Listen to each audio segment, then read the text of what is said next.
அஸ்ஸலாமு அலைக்கும் வரஹ்மத்துல்லாஹி வபரகாத்துஹு. பிஸ்மில்லாஹிர் ரஹ்மானிர் ரஹீம். மா ஹுக்மு ஷரீஅத்தி ஃபின் நذர்.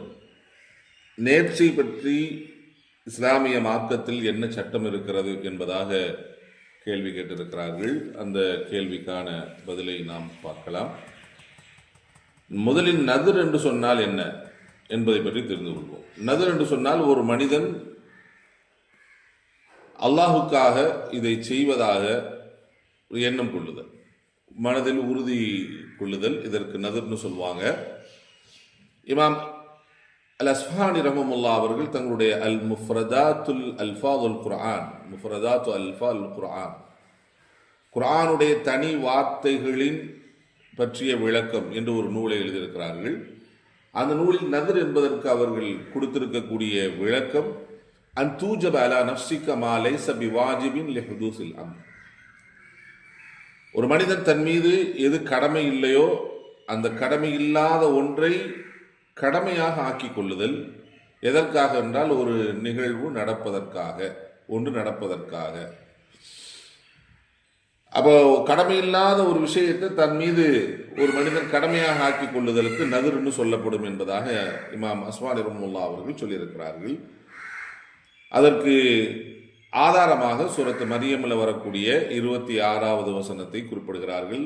மரியம் அலைஹிஸ்ஸலாத்து வஸ்ஸலாம் சொன்னாங்க, இன்னி நذர்து லிர்ரஹ்மானி ஸௌமா. நான் ரஹ்மானுக்காக, அல்லாஹ்விற்காக ஒரு நோன்பு நோற்பதாக நேர்ச்சி செய்கிறேன் என்று சொன்னார். அப்ப அந்த நோன்பு அவர்கள் மீது கடமை இல்லை, ஆனா கடமை இல்லாத அந்த நோன்பை அவர்கள் தன் மீது கடமையாக ஆக்கி கொண்டார்கள். ஸோ அதுதான் என்னது அப்படின்னா நذர் என்று சொல்லப்படும். இந்த நذரை பொறுத்த வரைக்கும் இஸ்லாத்தில் அனுமதி அளிக்கப்பட்ட ஒரு விஷயம்தான், ஆனால் ஆர்வப்படுத்தப்பட்ட விஷயம் அல்ல. இங்கே நாம் புரிந்து கொள்ள வேண்டியது, நذர் கண்டிப்பா எல்லாரும் நذர் வச்சு நேர்ச்சி செய்தே ஆக வேண்டும் என்கிற நிர்பந்தத்தை இஸ்லாம் கொடுக்கவில்லை. நذர் என்பதை, நேர்ச்சை என்பதை அனுமதித்திருக்கிறது இஸ்லாம். ஆனால் அதை என்ன செய்யலை அப்படின்னு சொன்னா ஆர்வப்படுத்தவில்லை. எல்லாரும் நذர் வைங்க, நேர்ச்சை வைங்க என்பதாக ஆர்வப்படுத்தவில்லை. காரணம் என்னவென்றால், நபிகள் நாயகம் ஸல்லல்லாஹு அலைஹி வஸல்லம் அவர்களே இது சம்பந்தமாக இப்படித்தான் சொல்லியிருக்கிறார்கள். முஸ்லிமில் இடம்பெற்றிருக்கக்கூடிய செய்தி, அபி ஹுரைரா ரலியல்லாஹு தஆலா அன்ஹு அவர்கள் அறிவிக்கக்கூடிய செய்தி. قال قال رسول الله صلى الله عليه وسلم, நபி ஸல்லல்லாஹு அலைஹி வஸல்லம் அவங்க சொன்னாங்க, லா தன்துரு, நீங்கள் நேர்ச்சை செய்யாதீர்கள். ஹதீஸுடைய ஆரம்பமே அப்படிதான் இருக்கு, நேர்ச்சை பண்ணாதீங்கன்னு தான் வருது.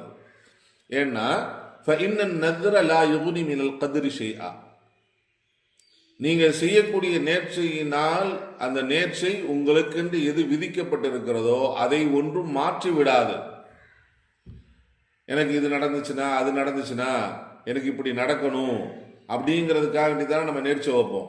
அப்படி நீங்க வைக்கக்கூடிய நேர்ச்சை உங்களுடைய விதியெல்லாம் எதுவும் மாற்ற போறதில்லை.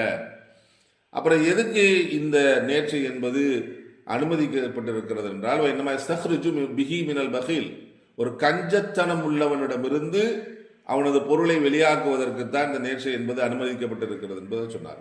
பொதுவாக ஒருத்தவன்ட்ட சிலர் ரொம்ப கஞ்சமா இருப்பாங்க. அவனுக்கிட்ட நீ அல்லாஹ்வுக்காக இவ்வளவு கொடுப்பா அப்படின்றா தரமாட்டான். உனக்கு இந்த காரியம் நடக்கணும், இந்த காரியம் நடந்தால் நான் இதை செய்கிறேன் அப்படின்னு நேர்ச்சை வைத்து விட்டு அந்த காரியம் நடந்தா கொடுப்பான், அது நடந்தா தான் கொடுப்பான். அப்ப அந்த மாதிரி கஞ்சத்தனம் உள்ளவர்களிடமிருந்து விஷயத்தை, பொருளை வெளியாக்குவதற்குத்தான் இந்த நேர்ச்சை என்பது இருக்கிறதை தவிர, இந்த நேர்ச்சையினால உங்களுடைய விதியில் எதுவும் மாற போறதில்லை என்று நபி ஸல்லல்லாஹு அலைஹி வஸல்லம் சொல்லியிருக்காங்க. அதே போன்று புகாரியிலும் முஸ்லிமிலும் பதிவு செய்யப்பட்டிருக்கக்கூடிய அப்துல்லா இப்னு உமர் ரலியல்லாஹு தஆலா அன்ஹு அவர்கள் அறிவிக்கக்கூடிய செய்தி, கால, அவங்க சொல்றாங்க, அப்துல்லா இப்னு உமர் ரலியல்லாஹு தஆலா சொல்றாங்க, அஹத ரசூலுல்லாஹி ஸல்லல்லாஹு அலைஹி வஸல்லம் யன்ஹான அனின் நذர். நேர்ச்சை விட்டும் தடுக்கக்கூடிய ஒரு உடன்படிக்கை எங்களிடத்தில் நபி ஸல்லல்லாஹு அலைஹி வஸல்லம் எடுத்தாங்க. நேர்ச்சையே பண்ணாதீங்கப்பா அப்படின்னாங்க நபி ஸல்லல்லாஹு அலைஹி வஸல்லம். வயக்குலு சொன்னாங்க, இன்னஹு லா யருத்து ஷைஅன், ஏன்னா அதனால எந்த ஒன்றும் மாறப்போவதில்லை. வைனமா யஸ்தக்ரிஜு பிஹி மினஷ் ஷஹீஹ, அது அந்த நேர்ச்சையினுடைய நோக்கம் என்ன அப்படின்னா, ஒரு பகீலிடமிருந்து, ஒரு கருமியிடமிருந்து, கஞ்சனிடமிருந்து பொருளை வெளியாக்குவதற்கு தான் அந்த நேர்ச்சி இருக்கிறதை தவிர இந்த நேர்ச்சையினால் உங்களுடைய விதியில எதுவும் மாறப்போறதில்லை என்று நபி ஸல்லல்லாஹு அலைஹி வஸல்லம் அவர்கள் சொல்லியிருக்கிறார். அப்போ நேர்ச்சை பண்ணலாமா அப்படின்னா பண்ணலாம். ஆனால் ஆர்வப்படுத்தப்பட்ட விஷயம் அல்ல. இந்த விஷயத்தை நாம் அடிப்படையாக உணர்ந்து கொள்ள வேண்டும். நான் நேர்ச்சை வச்சேன் ஆனால் நடக்கலையே அப்படின்னு நமக்கு வருத்தப்படுறதுக்கு எல்லாம் என்ன செய்யாது, அங்கே இடம் இல்லை. ஏன்னா தெளிவாக சொல்லிட்டாங்க, நம்முடைய நேர்ச்சையினால எந்த ஒன்றும் மாறப்போவதில்லை என்பதா நபி ஸல்லல்லாஹு அலைஹி வஸல்லம் சொல்லிட்டாங்க. நேர்ச்சை செய்து அதை நிறைவேற்றக்கூடியவர்களுக்கு உயர்ந்த அந்தஸ்து இருப்பதாக அல்லாஹ் சுப்ஹானஹு வ தஆலா குர்ஆன்ல சொல்லி காமிக்கிறான். அதை நாம என்ன செய்யலாம், பின்னாடி பார்க்கலாம். ஆனால் இந்த நேர்ச்சையை என்ன செய்யறாங்கன்னா அறிஞர்கள் இரண்டாக பிரிக்கிறார்கள். என்ன அப்படின்னா, அந்நதுருல் மம்தூஹ் புகழப்பட்ட நேர்ச்சை என்பதாகவும், அந்நதுரு மன்ஹியு அன் தடுக்கப்பட்ட நேர்ச்சை என்பதாகவும் என்ன செய்யறாங்கன்னா நதுரை ரெண்டாக என்ன செய்யறாங்க, பிரிக்கிறாங்க. என்ன நதுர மம்தூஹ்னா என்னது அப்படின்னா, புகழப்பட்ட நேர்ச்சைனா என்ன அப்படின்னு சொன்னா, ஒரு மனிதன் தன்னுடைய சுய காரியங்கள் எதையும் எதிர்பார்க்காது அல்லாஹ்வுடைய திருப்பொருத்தத்தை மட்டுமே குறியாக கொண்டு நோக்கமாக கொண்டு ஒருவர் நேர்ச்சி செய்வாரா இல்லையா, அந்த நேர்ச்சி தான் அல் நதுருல் மம்தூஹ் புகழப்பட்ட நேர்ச்சி என்பதாக சொல்லுவாங்க. உதாரணத்திற்கு என்ன செய்கிறார் அப்படின்னா, அவர் சொல்றது மாதிரி என்ன சொல்றது மாதிரி அப்படின்னா, அல்லாஹுக்காக நான் நான் நாளையிலிருந்து தஹஜ்ஜுத் தொழுவேன் அப்படின்னு என்ன செய்கிறார், நியத்து வைக்கிறார். இது ஒரு அமல் தான், சுன்னத்தான அமல் தான். இது அவர்கிட்ட விஷயம் இல்லை, அதுக்கு முன்னாடி தஹஜ்ஜுத் தொழுகின்ற பழக்கம் இல்லை. ஆனால் இனிமேல் நான் அல்லாஹ்வுக்காக நான் என்ன செய்வேன், இது தஹஜ்ஜுத் தொழுவேன் டெய்லி நான் என்ன செய்வேன், அல்லாஹ்வுக்காக துஹா தொழுவேன். இது தன் மீது கடமை இல்லாத ஒன்றை கடமையாக என்ன செய்கிறார், ஆக்கிக் கொள்கிறார். அல்லது நான் அல்லாஹுக்காக, அல்லாஹ் எனக்கு நான் நினைச்ச ஒரு காரியம் நடந்திருக்குது, அதில் எனக்கு ஒரு நிறைய லாபம் கிடைச்சிருக்கு, அந்த லாபத்தின் மூலம் எனக்கு கிடைச்ச அந்த விஷயத்தை கொண்டு அந்த சந்தோஷத்தை பகிர்ந்து கொள்றதுக்காண்டி ஒரு 10 ஏழைகளுக்கு நான் உணவளிக்க போகிறேன் அப்படின்னு என்ன செய்கிறாருன்னா, அந்த அல்லாஹ்வுக்கு நன்றி செலுத்தும் விதமாக, அல்லாஹ்வுக்கு கட்டுப்படும் விதமாக என்ன செய்கிறார், அல்ல நான் ஒரு 10 ஏழைகளுக்கு ஒரு 10,000 ரூபாய் நான் கொடுக்க போறேன் அப்படின்னு நேர்ச்சை பண்ணுகிறார் என்று சொன்னால், இது போன்ற நேர்ச்சிகள். அப்ப இதுல எந்த நோக்கமும் இல்லை, தனக்கு ஏதாவது நடக்கணும் என்ற நோக்கம் இல்லை. அல்லாஹ்வுடைய திருப்பொருத்தத்தை நாடியவராக அல்லாஹ்வுக்கு நன்றி செலுத்தும் விதமாக ஒருத்தர் நேர்ச்சி செய்தார் என்று சொன்னால், அந்த நேர்ச்சி என்ன செய்யப்படும், நதுருல் மம்தூஹ் என்று சொல்லப்படும். நேர்ச்சியில மன்ஹி தடுக்கப்பட்டது என்ன அப்படின்னா, ஒருத்தர் என்ன செய்வார்னா,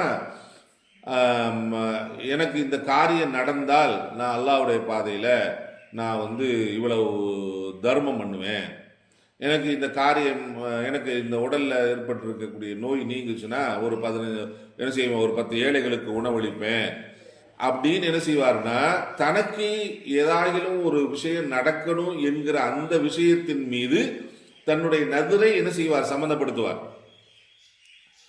அது நடக்கலைன்னு வைங்க, அது செய்ய மாட்டார், அந்த தர்மத்தை செய்ய மாட்டார், அவர் அந்த ஏழைகளுக்கு உணவளிக்க மாட்டார், அந்த நல்ல காரியத்தை பண்ண மாட்டார். அப்ப இது என்னது அப்படின்னா முஆவலா. அல்லாஹ்ட்ட இவர் என்ன பண்றாரு அப்படின்னு சொன்னா, ஒரு ஒரு கொடுக்கல் வாங்கல் மாதிரி, நீ அதை கொடுத்தா நான் இதை செய்வேன், எனக்கு உடல் பூரணம் சுகமாயிருச்சுன்னா நான் 10 வேலைகளுக்கு கொடுப்பேன், ஆகாட்டி கொடுக்க மாட்டார். அதை அப்படிதான் நம்ம பெரும்பாலும் நம்முடைய நடவடிக்கைகள் அப்படிதான் இருக்கு. எனக்கு இந்த காரியம் நடந்து, எனக்கு இந்த வேலை கிடைச்சிச்சுன்னா நான் என்ன செய்வேன், அல்லாஹ்வுடைய பாதையில நான் ஒரு 20,000 ரூபாய் நான் கொடுப்பேன் அப்படின்னு அவர் நேர்ச்சை பண்ணுவார். இப்போ என்னது, இது நடக்கணும். அவருடைய நோக்கம் என்னன்னா, இதை அல்லாஹ் எனக்கு நடத்தி காமிக்கணும், எனக்கு இந்த வேலையை அவன் கொடுத்தாகணும், அப்படி கொடுத்தா தான் நான் இதை செய்வேன் அப்படிங்கிற ஒரு எண்ணத்தை அவர் வச்சிருந்தாருன்னா, அது நடக்கலன்னு வைங்க, அவர் நினைச்ச வேலை கிடைக்கல, அவருக்கு நினைச்ச சுகம் கிடைக்கல, அது நினைச்ச அந்த காரியம் நடைபெறவில்லை என்று சொன்னால் லமித்த சத்தம், அவர் என்ன செய்ய மாட்டார்னா, அந்த தர்மத்தை பண்ண மாட்டார், அவர் அந்த காரியத்தை அவர் செய்ய மாட்டார். அப்ப இதை என்ன சொல்றாங்கன்னா அறிஞர்கள், முஆவலா, அல்லாஹ் இடத்துல இவர் என்ன செய்கிறார், நதுருல் முஆவலா என்று சொல்றாங்க. அதாவது ஒரு பகரத்திற்காக செய்யப்படக்கூடிய ஒரு நேர்ச்சை, அல்லது யுஅல்லகு ஃபீஹி நாதிர் அத்தாஅத் அலா ஹுசூலி ஷைஇன், ஒரு நேர்ச்சை செய்யக்கூடியவர் தனக்கு இது கிடைக்கணும் என்றதின் மீது இந்த நதுரை என்ன செஞ்சிருப்பார், சம்பந்தப்படுத்தி இருப்பார்.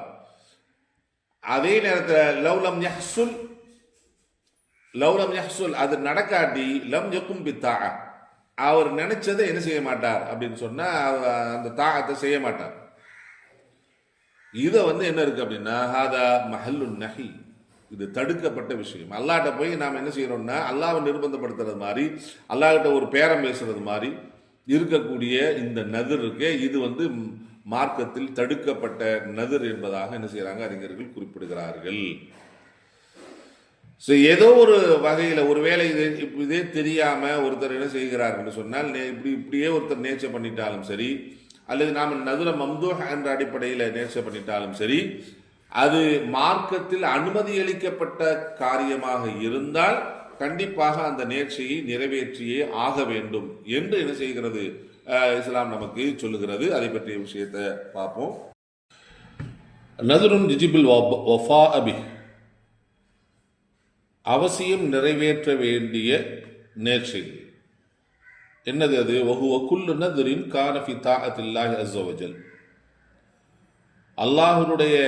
அல்லாஹ்விற்கு வழிபடுவதை போன்று, அல்லாஹ்வுக்கு கட்டுப்படுவதை போன்று எதெல்லாம் எந்த நேர்ச்சிகள் எல்லாம் இருக்கிறதோ அவை அனைத்தும் கண்டிப்பாக நிறைவேற்றப்பட வேண்டிய நேர்ச்சிகளாகும். உதாரணத்துக்கு எப்படி கனதிரு ஸலாத்தி வஸௌமி வல் உம்ரா வல் ஹஜ். ஒருத்தர் என்ன செய்கிறார், ஒரு தொழுகையை சொல்லி நான் 2 ரக்காத் அல்லாஹ்வுக்காக தொழுகிறேன், தொழணும் அப்படின்னு நியத்து வைக்கிறார். அல்லாஹ் என்ன செய்கிறார் அப்படின்னா, திங்கட்கிழமை வருகின்ற திங்கட்கிழமை நான் நோன்பு வைக்கிறேன் அல்லாஹுக்காக, அல்லாஹ்வுடைய திருப்தி அடைந்து கொள்வதற்காக நான் நோன்பு வைக்கிறேன், வேறு எந்த நோக்கமும் இல்லை, அல்லாஹ்வுடைய குரூபத்தை அடைந்து கொள்வதற்காக நோன்பு வைக்கிறேன் என்ன செய்யற நியத்து வைக்கிறார். அல்லது இந்த வருஷம் நான் அல்லாஹ்வுக்காக உம்ரா செய்ய போறேன், அல்லது இந்த வருஷம் நான் ஹஜ் செய்ய போறேன், அல்லது இந்த வருஷம் ரமலான்ல நான் இத்திகாஃப் இருக்க போறேன், அது மாதிரி ஜிஹாத்ல நான் கலந்து கொள்ள இது போன்று இருக்கக்கூடிய நன்மையான காரியங்கள், அல் அம்ரு பில் மஅரூஃப் வ நஹி அனில் முன்கர், நான் தாவாவுடைய விஷயங்களில் நான் ஈடுபட போகிறேன் என்றெல்லாம் ஒருத்தர் நியத்து செய்தால், நேர்ச்சி செய்தால், இவை அனைத்தும் கயக்கூல லில்லாஹி அலைய நஸூம கதா, அல்லாஹ்வுக்காக நான் இவ்வாறு நோன்பு வைப்பது என் மீது கடமையாகும் என்று சொல்வதை போன்று, அவ்வா சத்தக பிகதா, அல்லது இவ்வளவு பொருட்களை நான் அல்லாஹ்வுடைய பாதையிலே தர்மம் செய்ய போகிறேன் என்று சொல்வதை போன்று, அவ்வா கயக்கூல அலைய ஹஜ் ஹாதல் ஆம், இந்த வருஷம் அல்லாஹுக்காக ஹஜ் செய்வது என் மீது கடமையாகும், ஹஜ் செய்வதற்கு நான் நியத்து வைத்திருக்கிறேன், அல்லாஹ்வுக்காக நேர்ச்சை பண்றேன் அப்படின்னு சொல்றார். அவு சல்லி ரக்அத்தைன் ஃபில் மஸ்ஜிதில் ஹராம் ஷுக்ரன் லில்லாஹி அலா மா அன்அம பிஹி அலைஹி மின் ஷிஃபாஇ மரீதி, என்னுடைய நோயை நிவர்த்தி செய்ததற்காக, எனக்கு பரிபூர்ணத்துவம் கொடுத்து எனக்கு சுகத்தை கொடுத்ததற்காக அல்லாஹ் சுப்ஹானஹு தஆலாவுக்கு நன்றி செலுத்தும் விதத்தில் நான் 2 ரக்காத் மஸ்ஜிதுல் ஹராமிலே நான் தொழுவேன் என்று ஒரு மனிதர் நியத்து வைப்பதை போன்று, அவு கான் அலா சபீல் தலீக், அப்ப இப்படி நியத்து வச்சிருந்தாலும் சரிதான், ஏற்கனவே நடந்த விஷயத்திற்காக அல்லாஹ் ஷுக்கூர் செய்ய விதமாக நான் இந்த காரியத்தை செய்ய போறேன் அப்படின்னு நியத்து பண்ணியிருக்கிறார். அது தொழுகையாகவோ அல்லது நோன்பாகவோ அல்லது உம்ராவாகவோ அல்லது ஹஜ்ஜாகவோ அல்லது தர்மமாகவோ அல்லது ஏதோ ஒரு நல்ல காரியமாக இருந்ததுன்னு சொன்னா அதை என்ன செய்யணும், கண்டிப்பாக நிறைவேற்றி ஆகணும். ஏன்னா இது தாஅத்தில்லா, அல்லாஹ்வுக்கு அல்லாஹ் அனுமதி அளித்திருக்கக்கூடிய, அல்லாஹ் ஆர்வப்படுத்தி இருக்கக்கூடிய நற்செயல்களில் உள்ள இருக்கக்கூடிய விஷயம். அவ இப்படி இல்லாம கான அலா சபீல் தலீக், அல்லது ஒன்றோடு தன்னுடைய தேவையோடு அவர் சேர்த்து அந்த நதிரை வைத்திருந்தால், நம்ம ஏற்கனவே சொன்னது மாதிரி காயந்துர நத்ரன் எதகர்ரப பிஹி இலல்லாஹி தஆலா, அவர் ஒருத்தர் ஒரு நேர்ச்சை செய்கிறது, அதன் மூலம் அல்லாஹ்வுடைய நெருக்கத்தை அடைந்து கொள்வதற்காக, எப்படி முஅல்லக பிஷைஇன் நன்தஃபு பிஹி யஃஅலுஹு இதா ஹஸல லஹு ذلك شيء فيقول இன் கதிம காயிபி அவ் கஃபானி அல்லாஹு ஷர்ர அதி ஃபஅலைய ஸௌமு கதா அவ் ஸதகத்தின் கதா. ஒருத்தர் இப்படி என்ன செய்கிறாரு, நேர்ச்சை பண்ணுகிறார், எனக்கு காணாமல் போய்விட்ட என் தந்தை எனக்கு கிடைச்சிட்டா, என் மகன் எனக்கு கிடைச்சிட்டா, அல்ல என்னுடைய உறவுகளில் யாராவது ஒருத்தர் காணா போயிருப்பாங்க, அது கிடைச்சிட்டாங்கன்னா நான் அல்லாஹ்வுக்காக நான் நோன்பு வைக்கிறேன், இத்தனை நோன்பு வைக்கிறேன், அல்ல இவ்வளோ தர்மம் பண்ணுறேன் நிறுத்தி வைக்கிறது மாதிரி. அல்லது ஒரு எதிரியின் மூலமாக அவர் பயந்து கொண்டிருக்கிறார், அவருடைய அந்த எதிரியின் மூலம் ஏற்படுகிற துன்பத்தை விட்டு அல்லாஹ் என்னை பாதுகாத்துட்டா, அல்லாஹ்வுக்காக இவ்வளோ நோன்பு வைக்கிறேன் அப்படின்னு என்ன செய்கிறார், ஒருத்தர் நியத்து வைக்கிறார் என்று சொன்னால் இது முஆவலா தான். முன்னாடி சொன்னது எந்த எதிர்பார்ப்பும் இல்லாமல் அல்லாஹ்வுக்கு வந்து நேர்ச்சி செய்கிறது அது வந்து நதுர் மம்தூஹ. அப்போ ஆனால் இது வந்து என்னது முஆவலா, எல்லாம் நீ இதை செஞ்சீங்கன்னா நான் அதை செய்வேன் அப்படிங்கிறது மாதிரி நேர்ச்சை. ஆனால் இந்த ரெண்டுமே அந்த ரெண்டுலையும் சொல்லப்பட்டு இருக்கக்கூடிய நேர்ச்சைகளுடைய செயல்கள் இருக்கிறது அல்லவா, அது என்னது அப்படின்னா கண்டிப்பாக அது அல்லாஹ்வினால் அனுமதி அளிக்கப்பட்டிருக்கக்கூடிய காரியங்கள். ஸோ அதனால இந்த மாதிரியான நேர்ச்சைகள் கண்டிப்பாக நிறைவேற்றப்பட வேண்டும். ஏனென்று சொன்னால் நபி ஸல்லல்லாஹு அலைஹி வஸல்லம் அவர்கள் கூறுகிறார்கள், கால நபி ஸல்லல்லாஹு அலைஹி வஸல்லம் மன் நதர யுதி அல்லாஹு ஃபல் யுதிஹு, யார் அல்லாஹ்வுக்கு வழிபடுவதாக நேர்ச்சி செய்திருக்கிறாரோ அவர் அல்லாஹ்வுக்கு வழிபடட்டும். வமன் நதர சி, யார் அல்லாஹ்வுக்கு மாறு செய்வதாக நேர்ச்சி செய்திருக்கிறாரோ ஃபலா யுஸிஹி, அவருக்கு அவர் அல்லாஹ்வுக்கு அவர் மாறு செய்யாது இருக்கட்டும். ரவாஹுல் புகாரி, இது புகாரியிலே பதிவு செய்யப்பட்டிருக்கிறது. இப்போ உதாரணத்திற்கு வலவு நதரல் மர்உ நதரன் ஃபீஹி தாஅத்து ثم தரஅ மின் ظروف ما عاقه عن الاقتدار على الوفاء بنذره.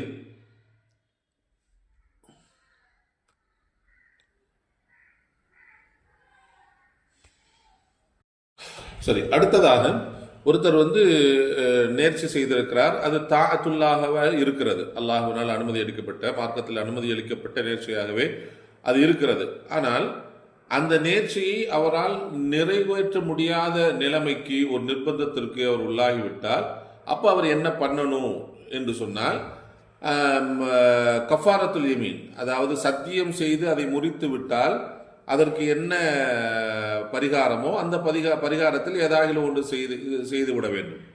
அதைத்தான் என்ன செய்கிறாங்க அறிஞர்கள் சொல்லி காமிக்கிறாங்க. அப்போ ஒருத்தர் வந்து என்ன செய்கிறாருன்னா, நான் வந்து அல்லாஹ்வுக்காக ஒரு மாதம், இந்த மாதம் நான் நோன்பு வைக்க போகிறேன் அப்படின்னு என்ன செய்கிறார், ஒரு மாதம் முழுவதும் அல்லாஹ்வுக்காக நோன்பு வைக்கிறேன் அப்படின்னு நியத்து வச்சிருக்கிறார், நேர்ச்சை பண்ணினார்.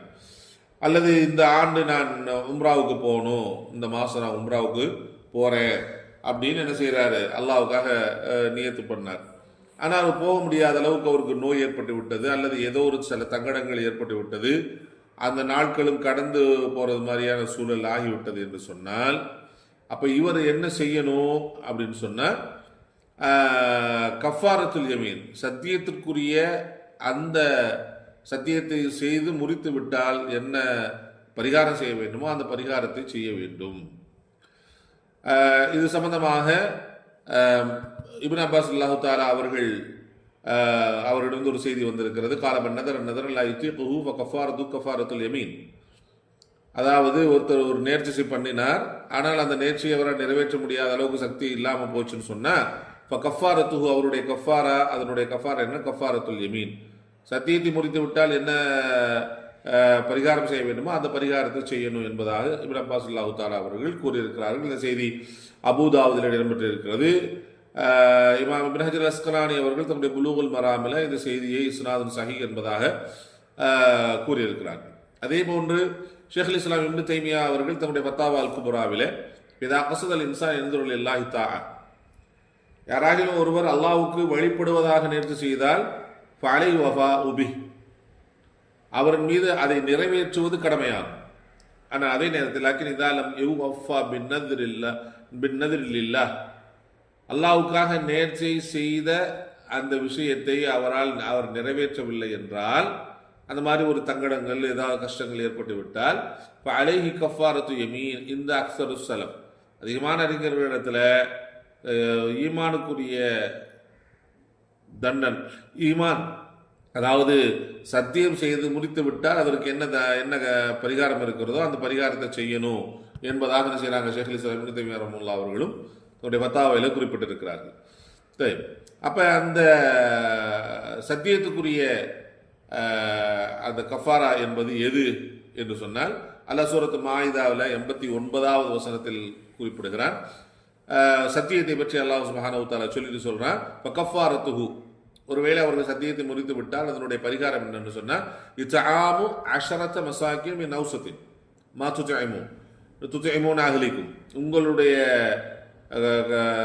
அந்த பகுதியில் இருக்கக்கூடியவர்கள் நடுத்தரமான மக்கள் என்ன உணவை உண்பார்களோ அந்த உணவை தயார் செய்து ஒரு 10 மிஸ்கீன்களுக்கு என்ன செய்யணும் அப்படின்னா சாப்பாடு கொடுக்கணும். அது வந்து ஒரேடியாக அவங்களுக்கு ரொம்ப ரொம்ப என்ன செய்யக்கூடாதுன்னா சரியில்லாத சாப்பாடாக கொடுத்துடக்கூடாது. ஒரு நடுத்தர மக்கள் அந்த ஊரில் என்ன சாப்பிடுவாங்களோ அந்த சாப்பாடை அவங்களுக்கு 10 பேருக்கு சாப்பாடு கொடுக்கணும். அவுக்கிசுவத்துக்கும் அல்லது அந்த 10 பேருக்கு உரித்தான ஆடைகள், ஒரு நடுநிலைமையான நடுத்தரமான ஆடைகளை வாங்கி உங்களுக்கு என்ன செய்யணும், கொடுக்கணும். அவு தஹரீரு ரக்கபா, அல்லது ஒரு அடிமையை உரிமை விட வேண்டும். இப்போ இந்த காலத்தில் அதெல்லாம் இல்லை. அப்போ நாம் என்ன செய்யலாம் என்று சொன்னால், அவர்களுக்கு ட்ரெஸ் எடுத்து கொடுக்கலாம், அல்லது ஒரு 10 ஏழைகளுக்கு நாம் என்ன செய்யலாம், உணவளிக்கலாம். 10 ஏழைகளுக்கு உணவளிக்கலாம், இல்லை 10 ஏழைகளுக்கு என்ன செய்யணும் அப்படின்னு சொன்னால் ட்ரெஸ் எடுத்து கொடுக்கணும். இந்த ரெண்டில் ஏதாவது ஒன்று பண்ணலாம். அல்லது ரெண்டுமே இல்லாவிட்டால் என்ன செய்யணும் அப்படின்னா தஹரீர் ரக்கபா, அடிமை உரிமை விடுவது தான். அப்போ இது கஃபாரத்துல் யமீன். ஒருத்தர் நேர்ச்சி செய்து அதை விட்டு செய்வதற்கு முடியாவிட்டால் அவர் என்ன செய்யணும், கண்டிப்பாக இந்த சத்தியத்தை முறித்ததற்குறித்தான கஃபாரா என்ன இருக்கிறதோ அந்த கஃபாராவை செய்யணும். சரி, இதில் இன்னொரு விஷயத்தை இங்கே நாம் விளங்க வேண்டும். என்ன அப்படின்னா, ஒருத்தர் நேர்ச்சை பண்ணதே என்ன அப்படின்னா பாவமான காரியத்தை நேர்ச்சி செய்திருக்கிறார். இப்போ உதாரணத்திற்கு என்னது, நான் இந்த அவுலியாக்களுக்கு போய் நான் அறுத்து பலியிட போகிறேன், அல்லாவுக்காக நான் அங்கே அறுத்து அவங்களுடைய கபரடியில் நான் அறுத்து பலியிடுவேன் என்று ஒருத்தர் நியத்து செய்கிறார். அல்லது இது போன்ற ஒரு விபச்சாரத்தை பற்றியோ அல்லது சாராயம் குடித்தலோ அல்லது திருடுதலோ அல்லது இன்னும் தவறான காரியங்கள், இதெல்லாம் நான் செய்ய போகிறேன் அப்படிங்கிறது மாதிரி ஒருத்தர் என்ன செஞ்சார் அப்படின்னு சொன்னால், நியத்து செய்தார் என்று சொன்னால், அது அவருக்கு இதெல்லாம் செஞ்சுட்டா நான் அல்லாவுக்காக நான் இதை கொடுப்பேன் அப்படின்னு ஒருத்தர் நியத்து பண்ணாருன்னா, அலே கஃபர் அன்னதிரி பி கஃபாரத்து யமீன். என்ன அப்படின்னா, ஏன்னா உதாரணத்துக்கு ஒருத்தர் திருட போகிறார், எனக்கு திருடி இவ்வளோ பொருள் கிடைச்சிதுன்னா இவ்வளோ பொருளை நான் அல்லாவுடைய பாதையில் கொடுக்க போகிறேன் அப்படின்னு என்ன செய்கிறார், நியத்து பண்ணார். அப்போ இது என்னது, மகசியா, பாவம். அப்போ இதில் என்ன செய்யக்கூடாது, இந்த நதிரை அவர் அந்த காரியத்தை அவர் செய்யக்கூடாது. ஏன்னா இஸ்லாம் தடுத்து இருக்கிறது. அப்போ செய்யக்கூடாது என்று சொன்னால் அப்போ அவர் செஞ்ச அந்த நேர்ச்சை என்ன ஆகும்னா அவர் சத்தியத்தை முறிச்சது மாதிரி ஆயிடும். எனவே சத்தியத்தை முறித்தால் என்ன கஃபாரா இருக்கிறதோ அந்த கஃபாராவை அவங்க செய்யணும் என்று தான் என்ன செய்கிறாங்க, குறிப்பிட்டு காட்டுகிறார்கள். அப்போ இதுவரைக்கும் நாம் பார்த்தது நதிர்னா என்ன, நேர்ச்சைனா என்ன, நேர்ச்சையில் புகழப்பட்ட நேர்ச்சை என்பது என்ன, இகழப்பட்ட நேர்ச்சை என்பது என்ன, தடுக்கப்பட்ட நேர்ச்சை என்பது என்ன, நேர்ச்சை என்பது எப்படி இருக்க வேண்டும், அல்லாஹ்வுக்கு வழிபடுகின்ற நேர்ச்சையாக இருந்தால் அதை நாம் எப்படி நிறைவேற்ற வேண்டும், மாறு செய்கின்ற நேர்ச்சையாக இருந்துச்சுனால் அதை விட்டு நாம் எவ்வாறு விலகிக் கொள்ள வேண்டும், ஒருத்தர் செய்த நேர்ச்சையை அவர் நிறைவேற்ற முடியாவிட்டால் என்ன அவர் பரிகாரம் செய்யணும் என்பதை பற்றிய விஷயங்களை எல்லாம் முழுமையாக ஓரளவு நாம் தெரிந்து கொண்டோம்.